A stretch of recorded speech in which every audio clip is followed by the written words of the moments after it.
Sa ilalim ng napakalaki at asul na buwan, ay balot na balot nito ng liwanag ang Corpse Blood Valley, habang punong-puno ito ng napakakapal na usok sa paligid. Habang nakapila naman ang mga hostage, ay pinagmamadali sila ng mga gwardya ng Heaven-Earth Association upang tumawid sa isang maliit na tulay.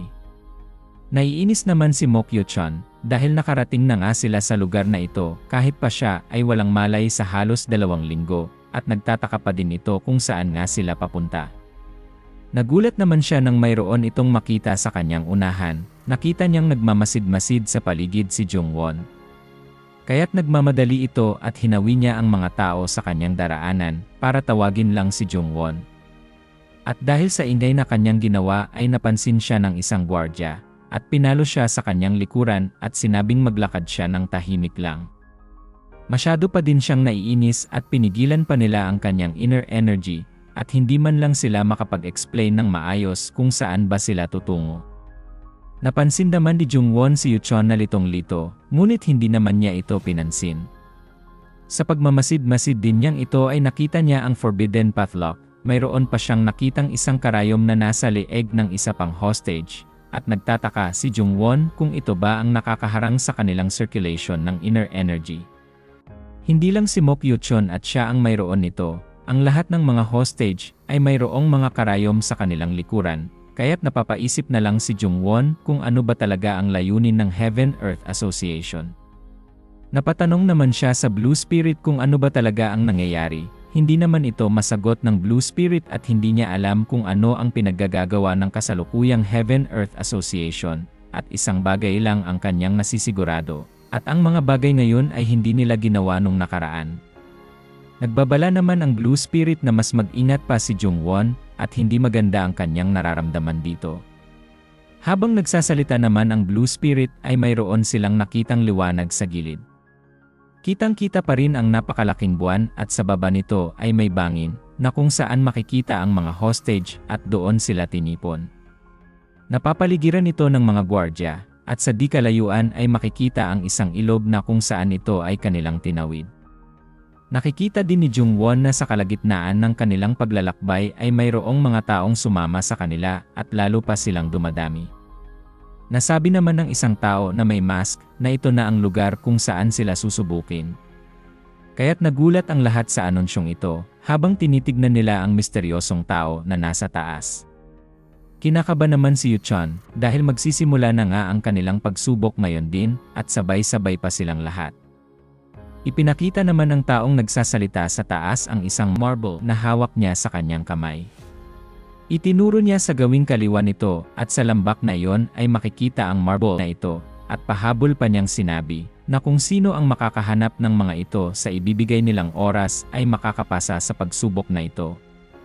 Mayroon namang nagtaas ng kamay at para bang may itatanong. Nasabi niya na lahat sila dito ay galing sa iba't ibang mga sect at mga clan, at pumunta sila dito para sa pagsubok at hindi lang para kumuha ng mga marble. Habang nagsasalita ito ay biglang may tumama sa kanyang mukha na marble.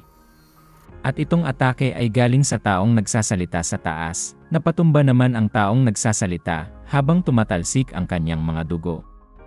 Ang kanilang mga estado sa buhay pati na din ang kanilang mga inner energy ay walang silbi sa lugar na ito, ang mahalaga lang dito ay ang kanilang pagsunod sa kanilang mga utos. Pag hindi sila makasunod sa mga utos, ay siguradong mamamatay. Pag kinalaban nila ang mga ipinapagawa sa kanila, ay siguradong mamamatay. At ang pinakaimportante sa lahat, ay kung hindi sila makapasa sa pagsubok, ay siguradong kamatayan ang maghihintay sa kanilang lahat. Wala namang kabang nararamdaman si Jungwon habang nakikinig sa pinagsasabi ng tao sa taas, at napapatingin na lang siya dito.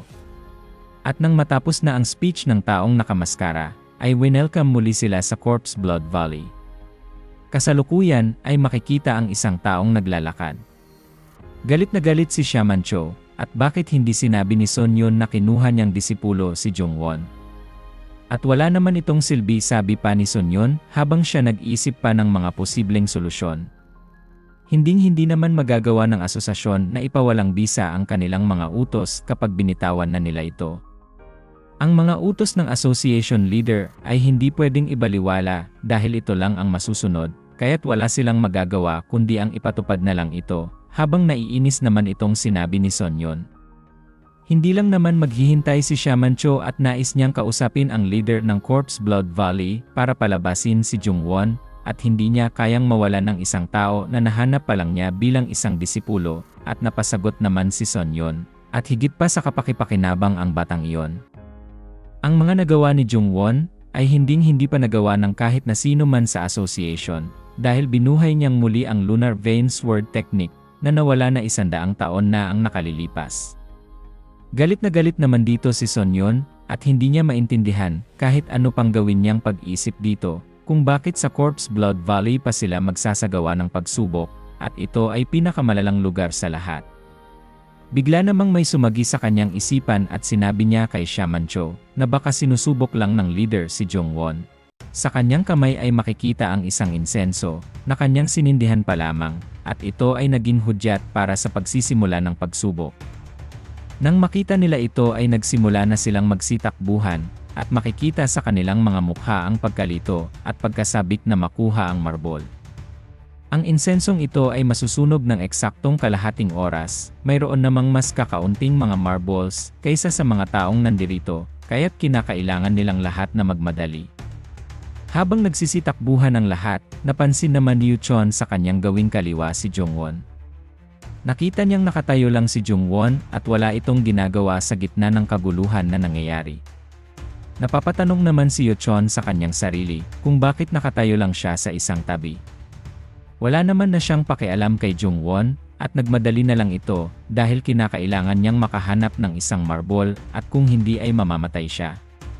Madali namang nauubos ang pagkakasindi ng insenso habang ang lahat ay nagkakagulo. Inis na inis naman ang mga tao, at hindi nila alam kung saan hahanapin ang mga marbles, at wala naman silang nakikita kahit sisirin nila ang ilog na ito. Bigla namang may napansin ang isang tao, at ipinagsigawan pa niyang nahanap na niya ang isang marbol, kaya't napatingin na lang sa kanya ang iba pang mga naghahanap. Tuwang-tuwa ito at sa wakas ay nakahanap din siya, at inggit na inggit naman ang ibang mga tao sa kanya. Napapasabi pa ito sa kanyang sarili na maswerte nga siya. Ang nais lang niya ay makaligtas sa lugar na ito, ngunit siya pa ang unang nakahanap, kaya't gagawin niya ang lahat para magpakita ng magandang unang impresyon. Ngunit nabigla naman siya, at sa kanyang likuran ay mayroong tumulak sa kanya. Desperado naman ang isang ito, at inaagaw niya ang marbol na nakita ng lalaki. Ngunit nakatakas naman agad siya, at mabilis na tumakbo. Galit na galit naman ang lalaki, at pinapahinto niya ito. At sinasabi pang pag nahuli niya ay bubugbugin niya ito hanggang siya ay lumupaypay. Napalingon naman ang lalaki sa kanyang likuran at sinabing hindi siya magpapahuli dito, at nakangiti pang tinutukso ito. Habang naghahabulan ng dalawa, ay napahinto ang lalaki dahil mayroong humarang sa kanilang harapan. Ito ay si Jungwon at seryoso siyang nakatingin dito, habang nagugulat naman ang lalaki. Napapaisip siya kung kailan siya napunta dito, at baka dahil naghihintay lang siya sa simula pa lang. Habang napapatingin na lang ang leader ng Corpse Blood Valley sa nangyayari kina Jungwon, at pinagmamasdan niya itong maigi kung ano pa ang kanilang gagawin. Hindi naman huminto ang humahabol na lalaki, kaya't nangangamba naman ang may hawak ng marbol. Naiinis naman ang lalaki, at hindi niya alam kung ano ang kanyang gagawin at napapamura na lang ito. Napasigaw siya at sinabing hindi niya ito ibibigay sa kanila, kaya't sinubukan niya itong ilagay sa kanyang bibig at para bang lulunukin. Nagalit naman ang naghahabol na lalaki at pinagmumura ito. Nalunok na nga ng lalaki ang marbol, ngunit bigla naman siyang sinakal ni Jungwon, kaya't nagulat na lang siya. Napahinto naman ang lalaking naghahabol, tinignan pa kung ano ang gagawin niya. Habang sinasakal naman ni Jungwon ang lalaki ay hinagod niya ang leeg nito. Ang lalaki ay pinapakalma ni Jungwon para hindi na sila mahirapan. Hinigpitan pa niya ang pagkakasakal dito, kaya't napapaluhan na lang ang lalaki at namimilipit sa sakit. Nagugulat naman ang mga tao sa kanilang mga nakikita, pati na din ang mga namamahala sa Corpse Blood Valley. Pinunit niya ang lalamunan kaya't nagsitalsikan ang mga dugo nito. At sobrang lakas ng kanyang pagkakapunit dito habang nakangiti pa. Bumulwak naman ang dugo sa leeg nito at buong takot ng mga tao sa paligid. Napaupo na lang sa kaba ang naghahabol sa kanila habang tinitignan nito ang pagkuha ni Jungwon sa marble sa pinunit na lalamunan.